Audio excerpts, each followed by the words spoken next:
நம்ம திருவண்ணாமலையில் டாக்டர் கனிமொழி அவர்களின் சிவம் மருத்துவமனை. நல்லா கிளீன் ஆயிடுச்சு, நல்லா சுத்தமா கிளீன் ஆயிடுச்சுமா. சொரியாசு தோல் வந்துட்டே இருந்தது, இப்போ இல்லை. அந்த மாதிரி நம்ம டாக்டருக்கு ரொம்ப நன்றி. சளி இருமல் மூச்சு வாங்குறது முன்னோட இப்போ கொஞ்சம் பரவாயில்ல. நல்லா மூச்சு வாங்குறதுலாம் கொஞ்சம் கம்மி. டாக்டர் மட்டும் நன்றி. ஆயுர்வேதிக் மருந்து சாப்பிட்றது கனிமொழி அம்மாக்கிட்ட சாப்பிட்றது சிறப்புன்னு நினைக்கிறேன். இப்போ இவங்க மருந்து சாப்பிட்றதுனால தான் நல்லா சொன்னது பூரா குணமாயிடுச்சுங்க. ஒரு முன்னாடிக்கு நல்ல மாதிரி இருந்து மக்களை காப்பாற்றணும். நிறைய பாராட்டுகள் வந்துட்டு இருக்கு. வாழ்த்துக்களை தெரிவித்துக் கொள்கிறேன்.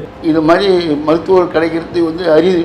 கண்ணீர் தான் எனக்கு வருது. எனக்கு அவ்வளோ சேவை அது உணர்ந்தவங்களுக்கு அது அனுபவிச்சுக்கணும் அது தெரியும். ரொம்ப நாள் இது வாழ்ந்து அம்மாவுடைய மருத்துவ சேவை என்று தொடரணும். பிரார்த்தனைகள். மாபெரும் இலவச மருத்துவ முகாம்ல கலந்து கொண்டு பயன்பெறுமாறு கேட்டுக்கொள்கிறேன். சிவம் மருத்துவமனை.